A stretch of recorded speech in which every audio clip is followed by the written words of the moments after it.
Dr. Narda here, and in this video, we're going to talk about perception. And we really have to talk about, well, our sensory organs. And that's really the first part of us exploring the world is, we get information from the environment around us, from our auditory system and our ears, from our visual system, from our eyes, our nose, our olfactory system, we get information from our tongue. We get information from our skin, from touch.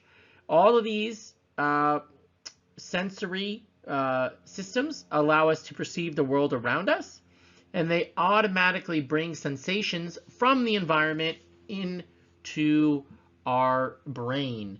But that's only half the story, because then we have to talk about what perception is. Now, if we want to think from our sensory system, there are really four parts of our sensory system. Our sense organs, so the ones we just talked about, our nose, our eyes, our receptor cells. For example, your eyes have receptor cells to receive light and color, rods and cones. We also have to talk about our nerve conduit, how nerves cells conduct impulses to the brain, and that's our other part of our sensation system is our brain. And again, each of these different sensory systems have a slightly different receptor, which we won't go into in this video, but you can see it in other videos that I post. And if we want to go back to our brain and talk about that's our major organ that helps us organize the world, is we can look about and divide up the brain into different specialized areas. So you have parts of your brain that are focused on auditory cortex, right, is there. We have parts of your brain that deal with tactile sensation.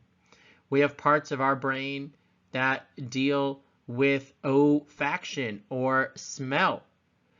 We have parts of our brain that deal with vision, like our visual cortex. So all impulses from the environment, all sensory input from the environment, I should say, comes into one of our sense organs, to one of the receptor cells, and that information is sent to the brain to specified areas.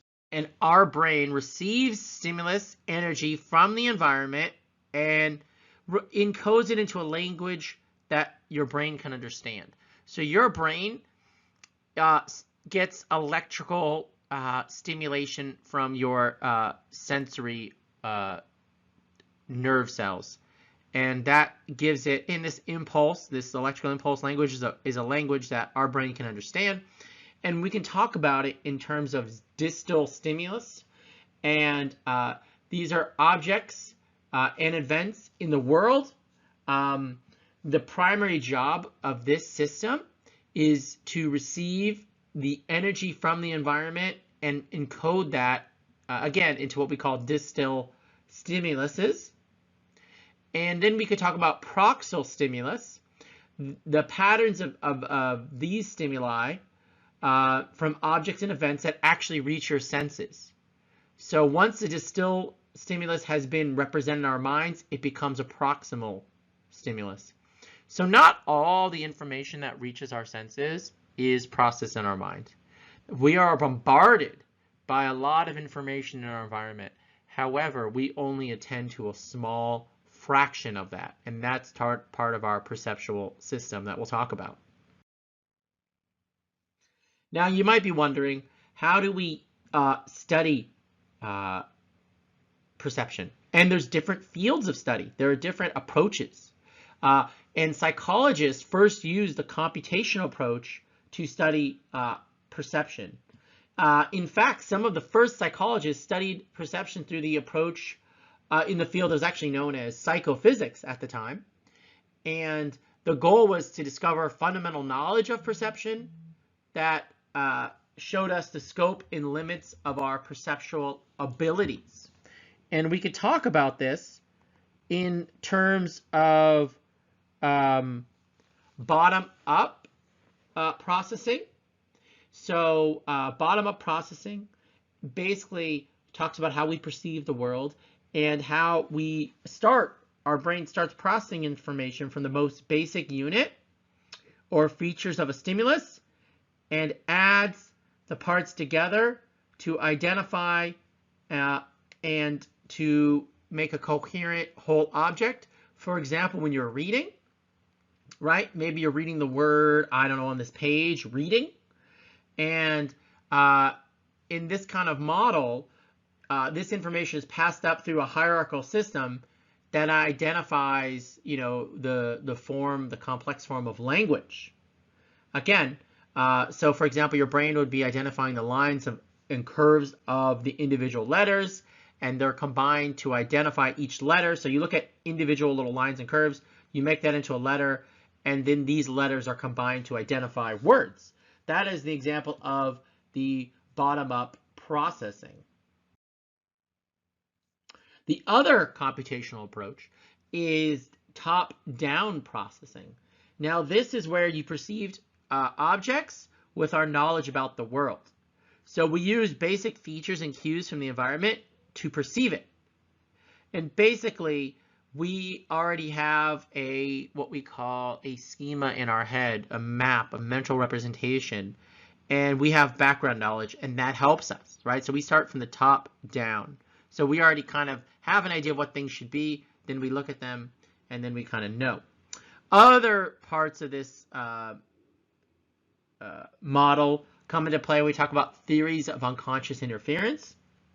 And when we talk about human vision, we could talk about how human vision is incomplete and that details are inferred by our unconscious mind to create a complete picture. And we'll talk about some examples of that. Basically, our brain will fill in missing pieces for us. Our brain is always making guesses about the world around us. Because again, we're missing information off the time.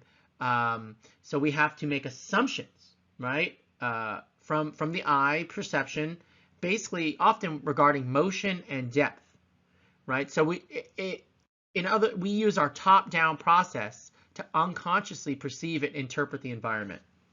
And I'm going to give you all some examples here in just a few minutes. But before I do that, let's talk a little about Gestalt approaches. And basically, Gestalt is talking about how we look at things as a whole, right? So we have a schema in our head, and we have principles about how the world is organized in this top-down principle.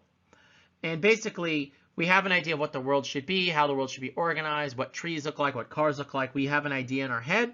And basically, our perception is accomplished by applying this set of organizational principles to the world around us. And they would argue, so Gestalt means whole. They would say that perception of a scene is more than the sum of its parts. So our brain kind of has background knowledge and puts everything together to help us understand more about the world around us. Now, a couple organizational principles of Gestalt is the first one is similarity. That just says we tend to group objects or features of a scene based on how similar they are to each other. Another organizational principle of perception is proximity. We tend to group objects or features of a scene basically how close they are to one another. The other principle, I should say, is good continuation. This refers to our understanding that objects continue even if parts of them are occluded in a scene. So even if you can't see it, your brain knows, oh yeah, that object continues on. And then the other one is simplicity. And I'm going to mess up this word because it's German, so I'm not even going to try. But it's also called the law of good figure or the law of simplicity. And basically, this law suggests that we perceive scenes as simply as possible, right? So our brain will interpret it as simply as we can. And this right here is an example of the principle of similarity. We will describe the scene with similar objects grouped together. So we'll talk about pens, we'll talk about pencils, right? We'll talk about scissors, but we group similar objects together in our mind. Here's an example of continuation, right? So if you look at that jump rope, obviously the jump rope goes behind this individual. We cannot see it anymore. Now we don't perceive it as two separate lines that she's holding two separate, ropes. Instead, we know that it continues behind her. That's the principle of, again, of continuation. Now, if you take a look at this and stare at this for a minute, do you see a blue vase or do you see two white faces? And if you stare at it long enough, you could see both if you flip back and forth. You could actually see both figures successively, depending on which color you assign to the background, white or blue. If you think it's a blue background, then you'll see a white face. If you think it's a white background, you'll see a blue vase. Because it occurs because of the figure ground organization, right? So which part you see as a figure and which part you see as the background. And again, this is principle with Gestalt because we see it as the whole. But it's up to your brain. It's up to you to determine. So if you stare at it, you can go back and forth. Vase, two faces, vase, two faces. Now, Gestalt approaches focus more on the what of perception. So I would say that, computational and I would say Gestalt principles focus more on the what of perception. Perception action approaches focus on the what for aspects of perception. What are the possible affordances of the environment? In other words, what are your possible behaviors given the environment, right? Is it a door? Can I walk through the door, right? Is this a tool? Is this a hammer? Can I knock down, can I nail in this hammer with, nail in this nail with this hammer, right? Can I make this jump across the room without falling or between two spaces? And according to these approaches, perception and actions are interlinked. So these researchers, when we talk about perception action approaches, they say one must consider them together to understand each one separately. Because they would argue perception action approaches examine perception according to how it aids performing behaviors. And I think I mentioned in a previous video, embedded cognition. This kind of ties into embedded cognition. And this type of approach is rooted in ecological psychology.